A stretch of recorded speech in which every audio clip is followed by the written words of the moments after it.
are toxic now. Do you know what time it is? Fuck, he's gonna get me. Fuck, no! No, 1 health, holy shit, 1 health. Please no, please. No. Oh my god, I got yeeted.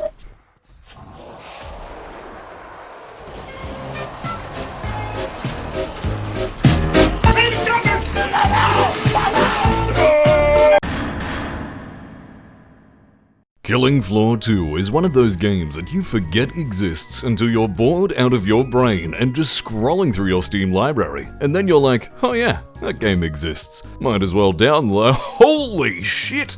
67 gigabytes, what on earth? Let's jump into this monster of a game and see what you're in for. Killing Floor 2 is a wave-based zombie shooter. Now that might sound bad on the surface, but Killing Floor has always done well at separating itself from other games through its amazing gunplay and perks that actually change the way you run and gun. Wanna blow shit up? Play Demolitionist. Want to cleave a Zed's head clean off? Berserker's the perk for you. Want to drain the blood of your enemies and fire it back at them in the form of little crystallized blood spikes?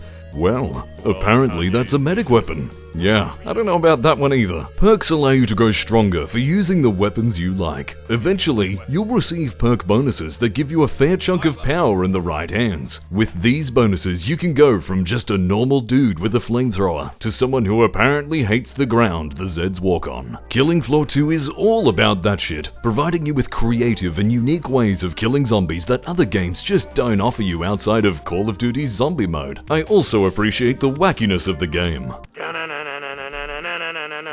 Batman! Huh? Why? I don't know how else to put it, but Killing Floor games have always had a very quotable or goofy cast of characters and maps. I still think Killing Floor 1 did a lot of that better than the second, but it's at least serviceable in the goofs and gaffs department. Don't kill yourself. Ooh, I was worried he was going to kill himself. I've seen so many berserkers had their lives cut short by that, just as I said it, fuck! Now the thing that separates the boys from the men when it comes to zombie games is obviously the undead you'll be killing. I am really glad to say that Killing Floor 2 knocks it out of the park with the zombies they call Zeds. There is a diverse cast of zombies that each have a different gimmick to them. Their gimmick will either make them a complete non-threat until they turn up behind you and suddenly it's all over, or they're an immediate presence that requires your full attention lest everyone just start fucking screaming. No, we're good. We got it. Now you told me I jumped off the fucking thing! Hold your ground, bro. You'll be right. I don't like the EDAs though. Robots aren't a good fit. Been waiting ages for a new Z idea, and then we get a robot instead of a cool zombie? Yeah, nah, no thank you. But what do I love and dislike about Killing Floor 2? Oh, I killed him with a knife! Well, let's start with the good. Weapons. The guns in Killing Floor 2 have some of the best ideas ever behind them for killing zombies. Rarely do I find a game with some of the sheer variety of weapons on display here. A big qualm I had with weapons is that some of them feel amazing, whilst others just feel downright terrible. The weapons that do feel good are the ones that punch hard, have good action feedback, or literally just spit bullets at the enemy. The downside to the guns is, well, the guns. Some of them do not feel good at all. Some weapons just feel bad and make me wonder why they even exist, and then there's the option to literally pay for power. Most of the DLC weapons are fucking awesome. The Glock in particular is downright incredible. It's an amazing weapon that's good at all parts of the game, and you have to pay to unlock it. Same applies mostly to the rest of the DLC weapons, especially the Frost Axe shotgun, which feels like it can perform any function. Shoots like a shotgun, freezes enemies like a support ability, parries the attacks of enemies like a melee weapon, and melees like a melee weapon. Although the idea is amazing, I don't feel comfortable paying for power. And the worst part of all is that I'm almost tempted to do so. So Tripwire Interactive is doing their job right. On one hand, I'm glad there's more content, but on the other, there's a paywalled power creep.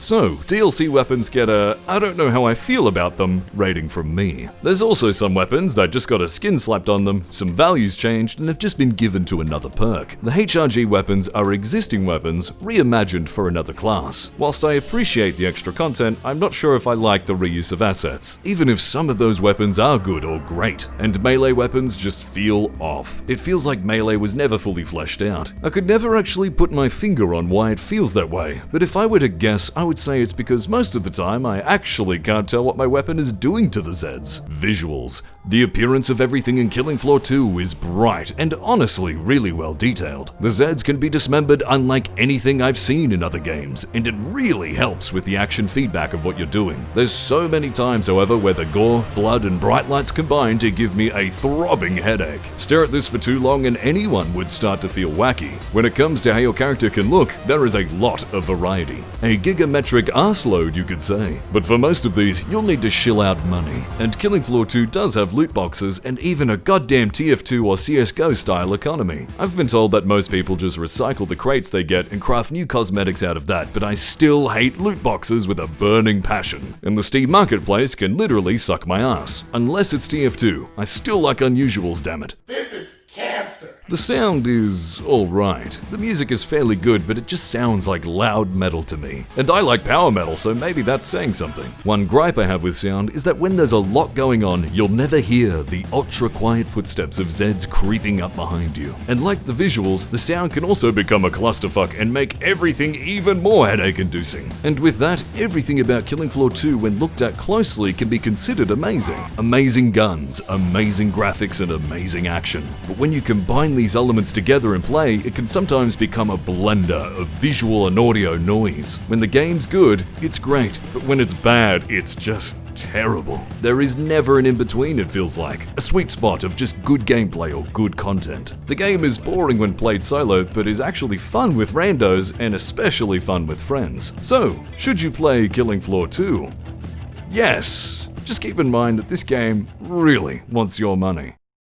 Good afternoon, my little internet goblins. Flecks of Funk here.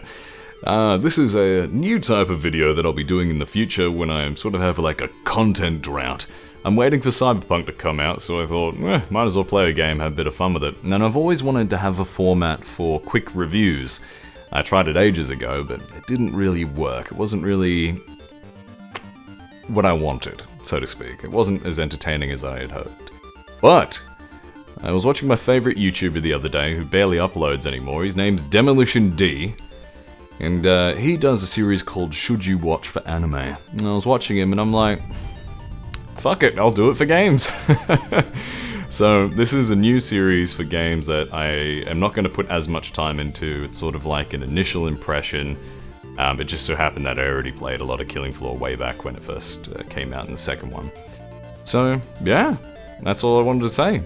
It's not going to affect the normal content because I won't be making these during normal content. Like I said, waiting for Cyberpunk. Can't exactly review the game if it's not out yet. So yeah, don't stress. Normal reviews are going to keep coming. Should you watchers will only come when I have time to make them. And thanks for watching this video. It means a lot to me. And I'll see you whenever the next video comes out. No ETA on that one, I'm afraid.